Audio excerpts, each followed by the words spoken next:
सर्व मंगल मांगल्ये शिवे सर्वार्थ साधिके शरण्ये त्र्यंबके गौरी नारायणी नमोस्तुते। श्री स्वामी समर्थ सर्वांना माझ्या यूट्यूब चॅनलमध्ये सर्वांचं स्वागत आहे। तुम्ही जर चॅनलवरती नवीन असाल तर चॅनलला लाईक सबस्क्राईब नक्की करा आणि कमेंटमध्ये श्री स्वामी समर्थ लिहायला विसरू नका।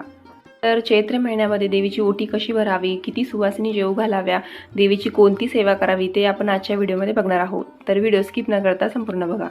तर आज होता चैत्र महिन्यातील शुक्रवार होता। मंगळवारी पण आपण सुवासिनी जेवू घालू शकतो किंवा मग शुक्रवारी जो चांगला दिवस असेल त्या दिवशी आपल्याला सुवासिनी जेवू घालायची आहे।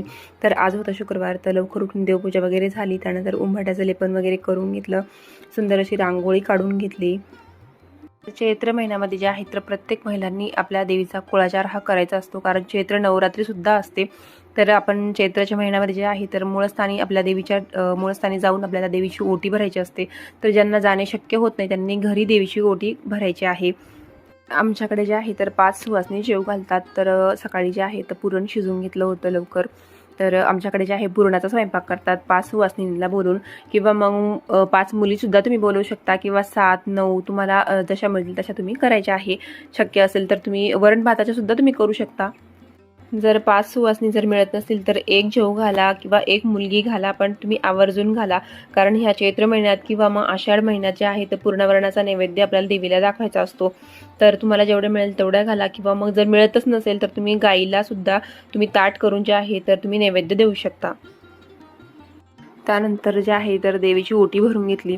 तर आपल्याला जे आहे तर आपल्या देवीच्या मूळ स्थानी तर आपलं जाणं शक्य होत नाही, तर त्यामुळे जे आहे तर मी घरच्या घरीच देवीची ओटी भरून घेतली।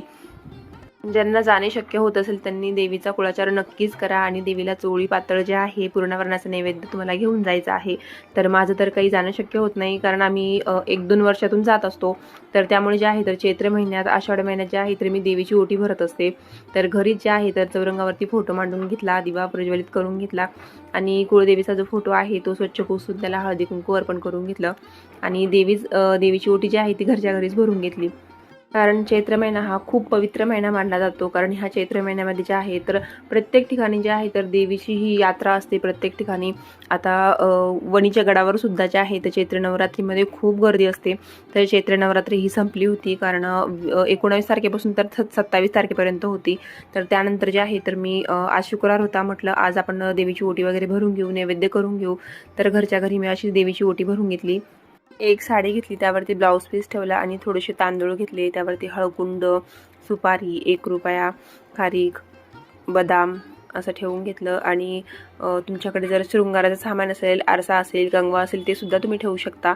मी टिकली बांगडी होती ती ठेवली होती आणि नारळ ठेवलं। तुमच्याकडे जर साडी नसेल तर फक्त ब्लाऊज पीस जरी ठेवला तरीही चालतो। तुम्ही सुद्धा घरच्या घरी देवीची अशीच ओटी भरायची आहे, जर जमत नसेल, तुम्हाला जाणे शक्य नसेल तर। आणि ही जी ओटी आहे ती जी सुवासिनी आली असेल तिला तुम्ही देऊ शकता, किंवा मग एखाद्या गरजू व्यक्तीला, एखाद्या गरजू स्त्रीला तुम्ही देऊ शकता, किंवा मग तुम्ही मंदिरात जाऊन तिथं तुम्ही देवीला अर्पण करायचे आहे। देवीची ओटी भरून घेतली आणि त्यानंतर जे आहे परत स्वयंपाकाला लागले। कुरडई पापड वगैरे काढून घेतले आणि पोळ्या करायला सुरुवात केली। पोळ्या जास्त होत्या म्हणून सासूबाई ज्या आहे त्या पोळ्या लाटून देत होत्या आणि मी पोळ्या भाजत होते। छान अशा पोळ्या आल्या होत्या मस्त पुरणाच्या। स्वयंपाक झाल्यानंतर एक ताट करून घेतलं आणि ते जे आहे तर ते देवीच्या फोटोसमोर ठेवलं आणि तेच ताट जे आहे ते गाईला दिलं। म्हटलं आपण एखादा नैवेद्य तरी गाईला द्यायला पाहिजे, कारण सुवासिनी तर मिळाल्या होत्या 5 जणी। तर एक ताट जे आहे तर ते गाईला दिलं। तुम्ही सुद्धा असंच ताट करून तुम्ही गाईला देऊ शकता। जर तुम्हाला सुवासिनी नाही मिळाली तर देवीच्या फोटोपुढे ठेवायचं आणि तेच तुम्हाला ताट गाईला द्यायचं आहे।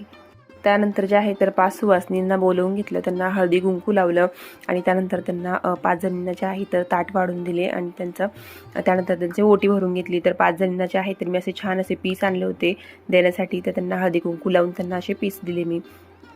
तुम्ही जर सुवासिनी जेवू घालणार असाल तर तुम्हाला ओटी भरायची आहे, त्यांना काहीतरी भेटवस्तू द्यायची आहे, किंवा तुम्ही ब्लाऊज पीस देऊ शकता ओटी भरण्यासाठी, किंवा मग जर मुली मिळाल्या तर तुम्हाला मुलींना काहीतरी एखादी वस्तू तुम्हाला द्यायची आहे। तर देवीची कोणती सेवा करायची आहे तर तुम्हाला चैत्र महिन्यामध्ये जे आहे तर दुर्गा सप्तशतीचं तुम्हाला पठण करायचं आहे। जमत असेल तर तुम्हाला पूर्ण पाठ घ्यायचा आहे 14 अध्यायापर्यंत, किंवा मग तुम्ही रोजचे 3-3 अध्याय सुद्धा तुम्ही पठण करू शकता। तर अशा प्रकारे जे आहे तर तुम्हाला चैत्र महिन्यामध्ये देवीचा कुळाचार तुम्हाला करायचा आहे, देवीची ओटी भरायची आहे, देवीला नैवेद्य तुम्हाला दाखवायचा आहे। ज्या सेवा तुमच्याकडून घडतील त्या तुम्हाला करायच्या आहे। तर दुर्गा सप्तशतीचं पठण जे आहे तर आवर्जून करा। 3-3 अध्याय घ्या किंवा एक एक अध्याय जरी घेतला तरीही चालेल. व्हिडिओ आवडला असेल तर लाईक सबस्क्राईब नक्की करा. श्री स्वामी समर्थ.